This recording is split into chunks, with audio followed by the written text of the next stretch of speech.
Hello, welcome back. मैं सूरज sir आप सभी का स्वागत करता हूं फिर से आपके अपने YouTube चैनल चाणक्य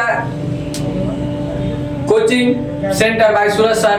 मैं आप सबों के लिए एक प्यारा सा टॉपिक लेके आया हूं, जिस टॉपिक का नाम है स्क्वायर। जिस टॉपिक का क्या नाम है? स्क्वायर, जिसको हम वर्ग भी कहते हैं।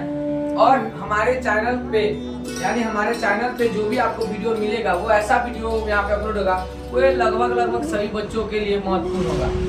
हम आपकी कॉन्सेप्ट को क्लियर करेंगे और कुछ नहीं। आपका अगर कॉन्सेप्ट क्लियर है, आपका मतलब है तो आपका पूरा चैप्टर क्लियर है। अगर हमारा कॉन्सेप्ट क्लियर है तो हमारा चैप्टर पूरा क्लियर है। ठीक है, आप सभी ध्यान दीजिएगा और उम्मीद करते हैं कि आप वीडियो को शुरू से लेकर अंत तक देखिएगा। आपको इसमें कोई भी नोक जोक नहीं, बस छोटा सा टॉपिक है, बस देखने पर परेशान होता है, बस हमको समझ लेना है क्या कि होता क्या है। चलिए बिना देरी के वीडियो स्टार्ट करते हैं। जिसने भी चैनल को सब्सक्राइब नहीं किया चैनल को सब्सक्राइब कर लीजिए और शेयर कीजिए। चलिए अब हम सबसे पहले पता है कि हमको जो चैप्टर उठाना है इसका नाम क्या है। और देखा जाए तो इसको कहते हैं स्क्वायर। क्या कहते हैं? स्क्वायर। अगर देखा जाए तो इसको हम कह सकते हैं वर्ग कहते हैं। अब स्क्वायर को क्या कहते हैं? हम इंग्लिश में हिंदी में वर्ग कहते हैं, हिंदी में स्क्वायर। अब सबसे पहले इसके डेफिनेशन को पढ़ेंगे क्या कि है क्या, हम पहचानेंगे कैसे। आई कहे तो सीधा अगर उदाहरण देखा जाए तो हम कह देंगे कि एक ऐसा चार भुजाओं से घिरी आकृति जिसकी समूह यानी सभी भुजा जो है अगर बराबर है तो ये हमारा कहलाता है स्क्वायर। तो क्या इसकी चारों भुजा क्या हो बराबर, उसको हम क्या कहते हैं?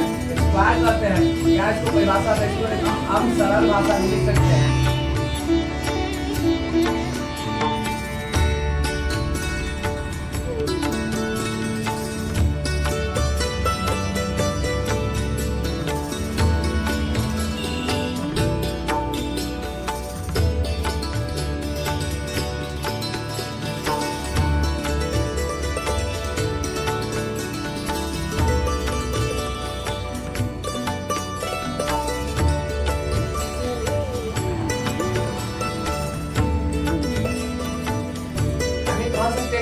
चारों भुजा जो बराबर हो या अगर इसी चीज को इंग्लिश में लिखना है डिफिनेशन लिख सकते हैं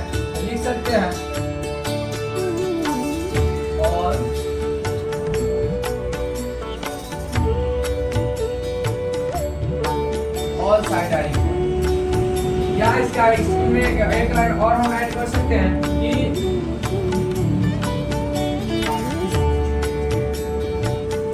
इसका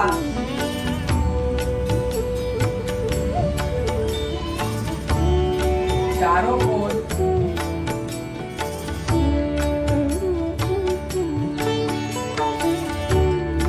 समकोण।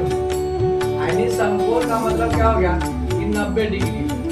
यानी कहा जाता है क्या यह स्क्वायर जिसकी चारों भुजा बराबर हो तो यहाँ पर एक कोण बनती, दो भुजाओं के बीच में कोण बनता है।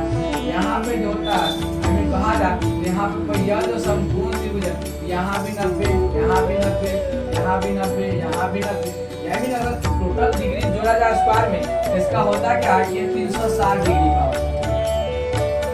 ठीक है, यही इसका डेफिनेशन है। और एक सरल भाषा में कहे तो कि है कि हमको एक घंटे में समझ में आ जाएगा। अब रहा बात कि हम इसके बारे में जाने कि हमको इससे निकालना क्या होता है।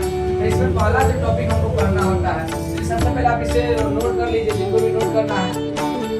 चलिए सबसे पहले इस मतलब वर्ग में इसमें पढ़ना क्या पड़ता है? सबसे वर्ग में पढ़ना क्या पड़ता है?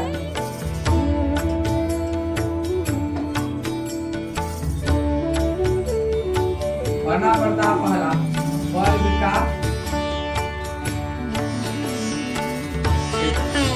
क्या पढ़ना पड़ता है? वर्ग का क्षेत्रफल। और इसी को अगर कहा जाता है एरिया ऑफ स्क्वायर।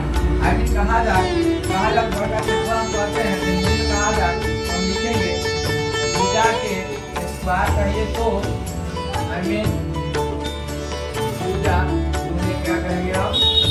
भुजा। यही चीज अगर कहा जाए इसमें इसको कहेंगे एरिया के स्क्वायर आई मीन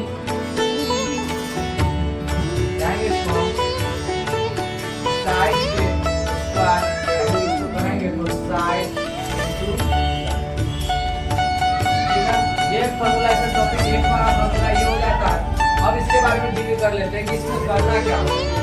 अब जैसे मान लेते हैं, जैसे करना क्या आगे माने कह दे क्या कि कोई एक सवाल देते हैं, कह दिया क्या कि 14 मीटर या 14 मीटर, ठीक है, इसका क्षेत्रफल निकालें। हम सिंपल सा करेंगे क्या लिखेंगे कि एरिया ऑफ स्क्वायर लिखेंगे, एरिया ऑफ स्क्वायर लिखेंगे और कहें क्या कि फॉर्मूला तो जानते हैं कि साइड मल्टीप्लाई बाय साइड, यानी 14 गुने 14 कर देंगे, यानी कर देंगे 196। अगर मीटर में क्वेश्चन है तो मीटर में, सेंटीमीटर सेंटीमीटर में, और इसका यूनिट इकाई को हम नहीं छोड़ेंगे। और इसी तरह का कोई भी सवाल हो, अगर हिंदी में इस हिसाब से बना मान लेते हैं कि लफ्ज लिख दिए कि 10 सेंटीमीटर, दोनों भाषा में समझ, ताकि आपको इंग्लिश के बाद हिंदी समझाना पड़ेगा और हिंदी के बाद इंग्लिश समझाना पड़ेगा, इसलिए दोनों सवाल को ध्यान दीजिए। मैथ का अधिकांश अब कहा जा इसको हम लिख देंगे वर्ग का क्षेत्रफल बराबर, वर्ग का क्षेत्रफल क्या लिखेंगे, भुजा के स्क्वायर, यानी भुजा क्या किया हुआ है 10 गुने 10, 10 में कितना हो जाएगा 100 मीटर।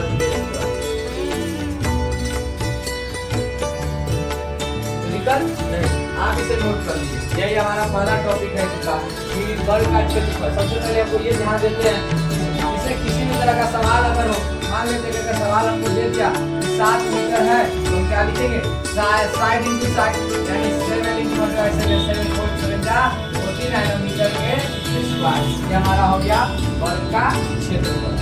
वर्ग का क्या हो गया क्षेत्रफल, इसको ध्यान दीजिए।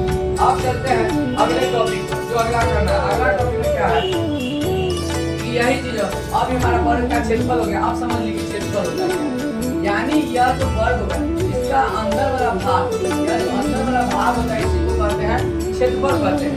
और इसी का एक रूप होता है जो होता है इसका परिमिति, यानी परिमिति जो इसको बाउंड्री वाले बाहर की सतह को जो घेरता है इसी को परिमिति, यानी इसको कहा जाता है, इसको हम क्षेत्रफल कह सकते हैं और बाहरी वाला को पेरीमीटर कह सकते हैं। बस यही एक छोटा सा टॉपिक है। अब इसको निकालने के लिए कहा जाए जब परिमिति निकालते हैं कि सवाल वही रह जाएगा, आप इसका फॉर्मूला लिखेंगे, क्या लिखेंगे वर्ग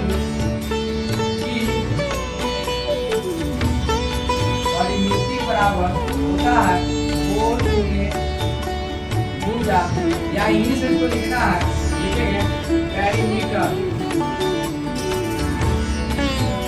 metre of square, meter of square 4 into side, 4 into side. यही हमारा फॉर्मूला दोनों में यही रह जाता है।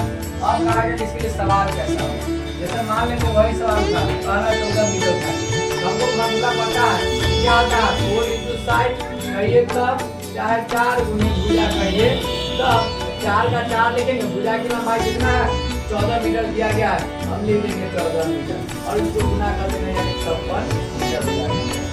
दिक्कत नहीं। इसी में दूसरा सवाल आ जाए, मान लेते हैं कि हम कर दिए कि 10 मीटर, अब 10 मीटर के लिए क्या करना होगा, वही लिखेंगे 4 मल्टीप्लाई बाय साइड, साइड को कितना करेंगे आप 10 कर देंगे, 10 को कितना कर देंगे 40 मीटर। इसी तरह का कोई भी सवाल होता है वर्ग में जो चीज को सबसे पहले जानकारी देना होता है वर्ग का परिमिति, परिमिति या इसके एक और नाम से जानते हैं, परिमिति को परिमाप के नाम से भी जानते हैं। यानी करने का मतलब वर्ग का क्षेत्रफल और वर्ग का परिमिति, आपको कॉन्सेप्ट क्लियर हो गया। यही छोटा सा टॉपिक पढ़ना पड़ता है, एक होता वर्ग का क्षेत्रफल विकर्ण पढ़ना होता है। चलिए मिलते हैं अगले वीडियो में, आप इसे नोट कर लीजिए। तब तक के लिए धन्यवाद, बाय बाय।